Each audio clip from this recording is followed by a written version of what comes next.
പഴുത്ത പേരയ്ക്ക കിട്ടിയാൽ സത്യം പറയാലോ ഇങ്ങനെ കട്ട് ചെയ്ത് ആലോചിച്ചൊന്നും നിൽക്കാറില്ല കേട്ടോ. പക്ഷേ ഞാനൊരു റെസിപ്പി ട്രൈ ചെയ്ത് നോക്കിയപ്പോൾ ഭയങ്കര ടേസ്റ്റ്. എന്നാൽ പിന്നെ അങ്ങനെ ട്രൈ ചെയ്യാമെന്ന് വിചാരിച്ചിട്ട് പഴുത്ത പേരയ്ക്ക കട്ട് ചെയ്ത് മിക്സറുടെ ജാറിലോട്ട് ഇട്ട് കൊടുത്തേ. എന്നിട്ട് നല്ല തണുത്ത വെള്ളം ഒരു കഷ്ണം ഇഞ്ചിയാണ് ചേർക്കുന്നത്. ഈ പേരയ്ക്കയുടെ കൂടെ ഇഞ്ചിക്ക് എന്താ കാര്യം തോന്നുന്നുണ്ടാവും, പക്ഷേ കാര്യമുണ്ട്. ഇനി നമുക്കതിലോട്ട് ആവശ്യത്തിന് പഞ്ചസാര ചേർത്ത് കൊടുക്കാം. നിറയെ പഞ്ചസാര ഇങ്ങോട്ട് ഇട്ടിട്ട് നന്നായിട്ട്, ഈ പേരയ്ക്കൊക്കെ ഓൾറെഡി സ്വാഭാവികമായിട്ടൊരു മധുരമുണ്ട്, അതിൻ്റെ കൂടെ പഞ്ചസാര ചേർത്തിട്ട് ഇനി വേണ്ടത് ചെറുനാരങ്ങ നീരാണ്.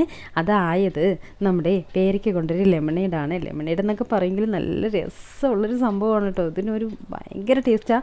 ട്രൈ ചെയ്ത് നോക്കണേ. നിറയെ പേരയ്ക്കൊക്കെ കിട്ടുന്ന ആൾക്കാർക്ക് ഇത് എന്തായാലും മസ്റ്റ് ട്രൈ എന്നു പറയണം. ഇത് നന്നായിട്ട് തണുത്ത വെള്ളം ഒഴിച്ചിട്ട് അരച്ചെടുത്തതിന് ശേഷം അരിച്ചെടുക്കണം. അതായത് ഈ കുരുവൊക്കെ ഇടയ്ക്കുണ്ടാവുമല്ലോ, അതൊന്നും നമ്മൾ ഡിസ്റ്റർബ് ചെയ്യാനേ പാടില്ല. ഇതുപോലെ എന്ത് രസമാണെന്നറിയാം. ഇതൊരു ഗ്ലാസ്സിലൊഴിച്ച് ഗസ്റ്റിനൊക്കെ കൊടുക്കുകയും നമുക്ക് കുടിക്കുകയും ചെയ്തിട്ടുണ്ടല്ലോ. ഒരു ഗ്ലാസ്സൊന്നും അല്ല, മിനിമം ഒരു 5 ഗ്ലാസ്സെങ്കിലും ഇങ്ങനെ കുടിച്ചുകൊണ്ടേയിരിക്കാൻ തോന്നും. നല്ല രസകരമായിട്ടുള്ള ടേസ്റ്റാണ്. അപ്പോൾ എല്ലാവരും ട്രൈ ചെയ്ത് നോക്കാം. നമ്മുടെ പേരയ്ക്ക വെച്ചിട്ട് നല്ല കിടിലനൊരു ലെമണേഡാണ്. അപ്പം നല്ല പഴുത്ത പേരയ്ക്കയുണ്ട്, അതിൽ ഇഞ്ചിയുണ്ട്, പിന്നെ ചെറുനാരങ്ങയുണ്ട്, പഞ്ചസാരയുണ്ട്, തണുത്ത വെള്ളമുണ്ട്.